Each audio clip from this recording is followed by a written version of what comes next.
एक बार की बात है, एक गांव में सुभा नाम की एक लड़की रहती थी। वह अपनी छोटी बहन और माँ के साथ रहती थी। जब वह 5 साल की थी तो उसके पिता का देहांत हो गया था। फिर सुभा की माँ सिलाई करके घर चलाया करती और अपने दोनों बेटियों को भी पढ़ाती। सुभा दिखने में ज्यादा सुंदर नहीं थी, वहीं उसकी छोटी बहन ऋचा बेहद खूबसूरत थी। उसकी आंखें बहुत ही सुंदर थे, पर वह बहुत ही ज्यादा घमंडी और स्वार्थी लड़की थी। ऋचा अपनी बड़ी बहन सुभा को बिल्कुल भी पसंद नहीं करती। सुभा अपनी माँ की लाडली बेटी थी। वह अपनी माँ की सारी बातें मानती थी। वह पढ़ाई में भी बहुत होशियार थी और वह स्कूल से आने के बाद अपनी माँ का काम में हाथ भी बढ़ाया करती थी। अरे सुभा, तू क्यों आ जाती है मेरे पास काम करने के लिए? तेरे तो एग्जाम भी आ रहे हैं ना। जाकर पढ़ाई कर, मैं अपना काम खुद कर लूंगी। माँ, पढ़ाई तो मैं कर चुकी। आप सारा दिन अकेले इतना सारा काम करती रहती हो, मुझे अच्छा नहीं लगता है। इसीलिए मैं आपका थोड़ा हाथ बटा देती हूँ ताकि आप भी थोड़ा आराम कर ले। ओ मेरी प्यारी बच्ची, तू कितना सोचती है मेरे लिए। इसीलिए तो तू मेरा दिल का टुकड़ा है। वहीं ऋचा अपनी माँ की कभी मदद नहीं करती और न ही वह पढ़ाई किया करती थी। वह हर वक्त अपने दोस्तों के साथ आवारागर्दी किया करती और हर समय अपनी माँ से झूठ बोलकर पैसे मांगा करती। माँ, तुम मुझे जल्दी से 10,000 रुपए दे दो, मुझे किताबें खरीदनी है। किताबें? पर वो तो तुमने पिछले महीने भी खरीदी थी ना। माँ, वो किताबें अलग थी, ये दूसरी किताबें हैं। ना जाने इस लड़की को कितने किताबें चाहिए। सुबह भी तो तेरे स्कूल में पढ़ती है, पर वो तो इतने किताबें नहीं मांगती। माँ, तुम उसका नाम मेरे सामने मत लिया करो। तुम्हें क्या पता किताबों के बारे में, तुम खुद तो पढ़ी लिखी हो नहीं। अगर तुम्हें मुझे नहीं पढ़ाना है तो बता दो, मैं कल से स्कूल जाना छोड़ देती हूँ। नहीं नहीं ऋचा, तू ऐसा क्यों बोल रही है? अभी देती हूँ। फिर ऋचा उन पैसों से अपने दोस्तों के साथ मिलकर पार्टी करती है। ऐसे ही कुछ महीनों बाद एक दिन ऋचा देर रात तक घर नहीं पहुँचती तो सुबह और उसकी माँ बहुत परेशान हो जाती हैं। हे भगवान, इस लड़की का मैं क्या करूं? इसने तो मेरे नाक में दम कर रखा है। इतनी रात हो गई है, ना जाने ये लड़की कहाँ मर गई है, अभी तक घर नहीं पहुंची। माँ, आप परेशान मत होइए, वह आ जाएगी घर। पता नहीं कब आएगी, मुझे चिंता हो रही है उसकी। रुको माँ, मैं ढूंढ कर लाती हूँ। फिर सुबह देर रात में ऋचा को ढूंढने निकल जाती है। कुछ समय ढूंढने के बाद सुबह को ऋचा मिल जाती है। वह अपने दोस्तों के साथ बैठकर पार्टी कर रही होती है। फिर सुबह ऋचा के पास जाती है और बोलती है, ऋचा, तुम यहाँ हो? इतनी रात हो गई है, चलो तुम घर चलो, माँ को तुम्हारी चिंता हो रही है। तभी ऋचा के दोस्त सुबह का मजाक उड़ाने लगते हैं। छी ऋचा, ये बदसूरत तुम्हारी बहन है?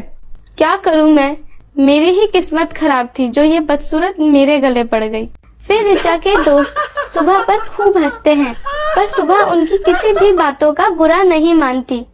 वह ऋचा से बोलती है, ऋचा जल्दी चलो, माँ परेशान हो रही है। अच्छा बाबा, चलती हूँ। चलो दोस्तों, मैं चलती हूँ, नहीं तो ये मेरा दिमाग खा जाएगी। ठीक है, तुम जाओ। Bye bye. Bye bye Richa. घर जाते समय ऋचा रास्ते में सुबह को बोलती है, और सुन माँ की चमची, ये सारी बातें जाके तुम माँ को चुगली मत कर दियो, नहीं तो मैं तेरा मुंह तोड़ दूंगी, समझी? माँ को बोलियो मैं अपने दोस्तों के घर पढ़ाई कर रही थी। ठीक है ऋचा। फिर कुछ दिन बीत जाने के बाद एग्जाम का रिजल्ट आता है। सुबह अपने पूरे स्कूल में फर्स्ट आती है। यह देखकर सुबह की माँ बहुत खुश होती है। आज तो मैं बहुत खुश हूँ तेरा रिजल्ट देखकर। ला ऋचा ला, अब तू अपना रिजल्ट दिखा मुझे। ऋचा का रिजल्ट देखकर उसकी माँ गुस्से से आग बबूला हो जाती है। क्या तू फेल हो गई? एक भी सब्जेक्ट में पास नहीं हुई? तुझे ट्यूशन लगवाया, इतने सारे पैसे दिए किताबों के लिए, और तू फेल हो गई है। नालायक, अपनी बड़ी बहन को देख, वह तो ट्यूशन भी नहीं जाती है, फिर भी फर्स्ट आई है पूरे स्कूल में, और तू फेल हो गई है। इतना बोलकर उसकी माँ उसे एक जोर का चाटा लगा देती है। फिर ऋचा गुस्से में अपनी माँ से बोलती है, माँ तुम हमेशा सुबह की बच्ची की ही तारीफ करती रहती हो। ऐसा लगता है ये ही तुम्हारी बेटी है।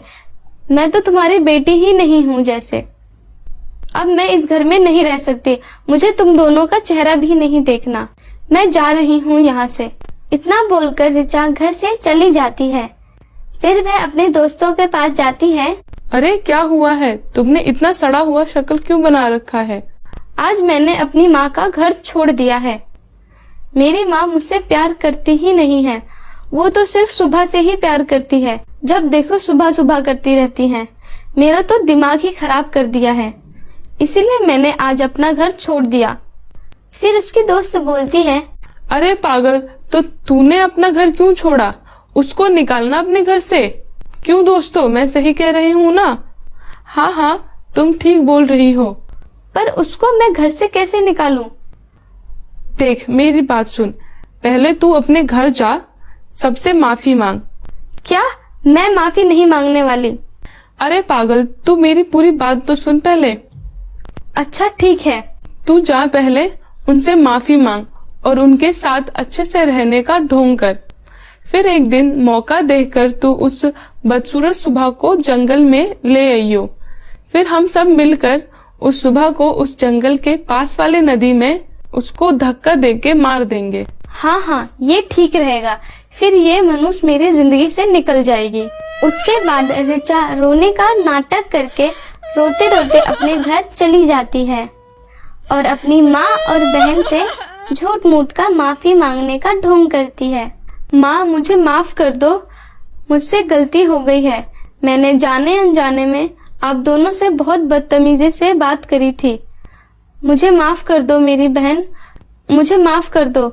मेरी बहन तुम तो मुझे माफ कर दो। अरे मेरी छोटी बहन, मैं तुमसे कभी नाराज हो सकती हूँ क्या? माँ अब आप भी माफ कर दो छोटी को।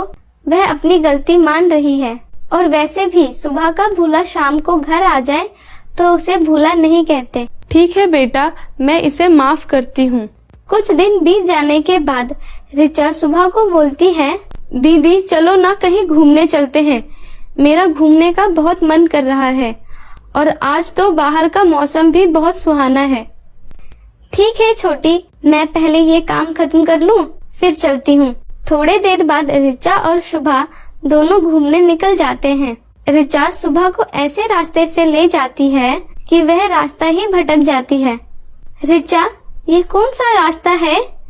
यहाँ से हम गए तो हम खो ही जाएंगे। अरे नहीं दीदी, ये शॉर्टकट है। यहाँ से हम जल्दी पहुँचेंगे। मैं अक्सर यहाँ से आती जाती रहती हूँ। मुझे यहाँ का चप्पा चप्पा पता है। तुम चिंता मत करो दीदी।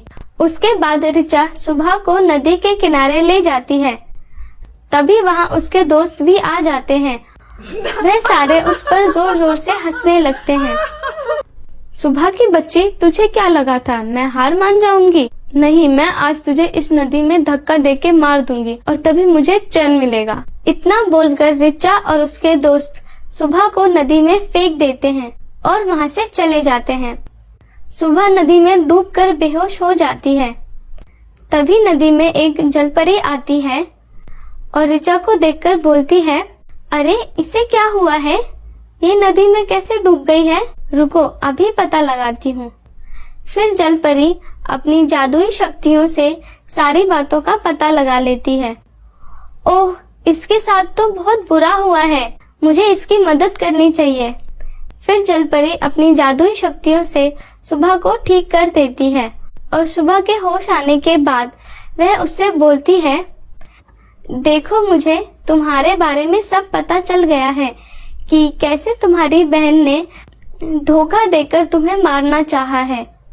मैं उसे अपनी जादुई शक्तियों से अभी मार देती हूँ। नहीं जलपरी जी, आप ऐसा मत कीजिए। वह मेरी छोटी बहन है, उससे गलती हो गई है, पर वह बहुत ही बुरी लड़की है। जैसी भी है वह मेरी छोटी बहन है।